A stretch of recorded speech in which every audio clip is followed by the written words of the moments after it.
Assalamualaikum warahmatullahi wabarakatuh. Om Swastiastu, Namo Buddhaya, salam kebajikan. Teman-teman wartawan, udah lama nggak ketemu saya. Terakhir beberapa tahun yang lalu saya bicara di sini waktu Presiden Jokowi masih ya.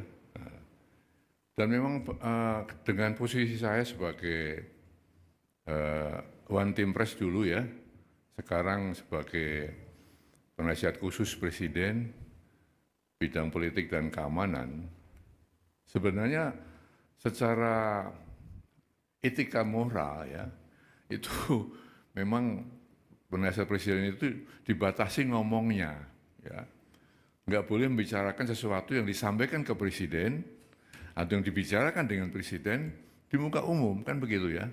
Itu etika moralnya begitu ya, sehingga memang sudah lama saya tentu tidak berbicara dengan teman-teman wartawan ya. Tapi sore ini saya baru saja menghadap Presiden. Banyak hal yang dibicarakan, tapi ada satu hal yang memang saya diizinkan untuk menyampaikan kepada saudara sekalian, ya, sehubungan dengan surat usulan ya, atau saran-saran dari Forum Purnawirawan TNI ya, yang isinya 8 poin ya, 8 butir itu ya, gitu. Nah, saya tentu akan menyampaikan apa yang tadi ya telah dibicarakan dengan Presiden dan akan saya sampaikan kepada saudara-saudara sekalian ya. Memang saran itu disampaikan oleh forum para purnawirawan TNI ya, para jenderal, para kolonel ya, ditandatangani, disampaikan secara terbuka, betul kan? Terbuka, secara meluas ya. Nah di sini tentunya Presiden memang menghormati dan memahami ya pikiran-pikiran itu. Karena kita tahu beliau dan para purnawirawan satu alma mater ya, satu perjuangan, satu pengabdian, dan tentu punya sikap moral yang sama ya dengan jiwa sabta marga ya dan sebuah prajurit itu. Ya. Oleh karena itu beliau memahami itu. Ya. Namun tentunya Presiden sebagai kepala negara, kepala pemerintahan, Panglima tertinggi TNI tidak bisa serta-merta menjawab itu. Ya. Spontan menjawab tidak bisa, karena apa? Beberapa alasan ya. Yang pertama, kan beliau perlu mempelajari dulu ya isi dari statement itu, isi dari usulan-usulan itu.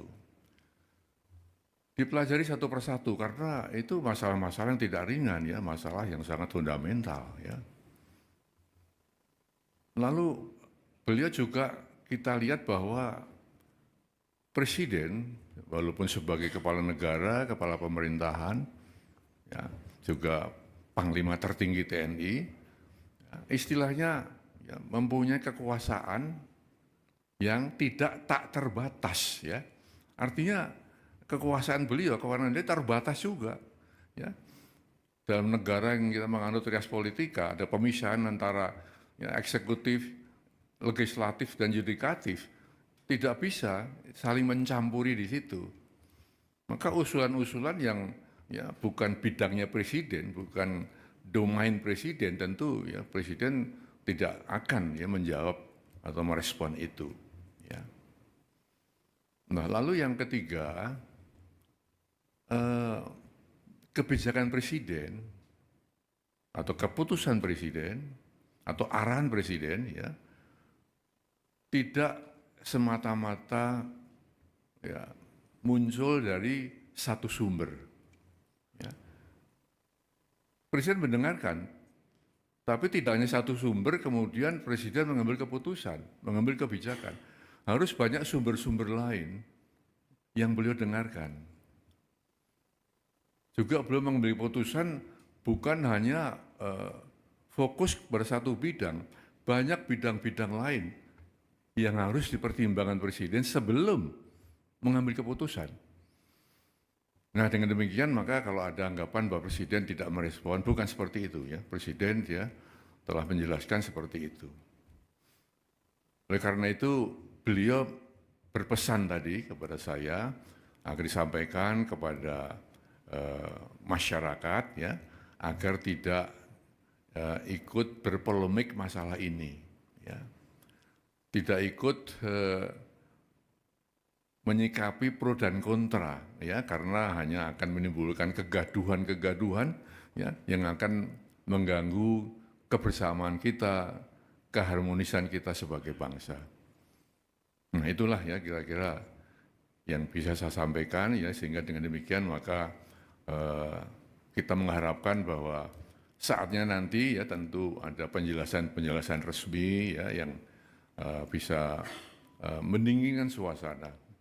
Kita sedang menghadapi ya banyak masalah ya, tentunya yang kita harapkan adalah satu ketentraman di masyarakat, keharmonisan, kebersamaan untuk menghadapi hal-hal yang benar-benar dihadapi negeri ini. Itu saya kira saya sampaikan itu ya. Terima kasih.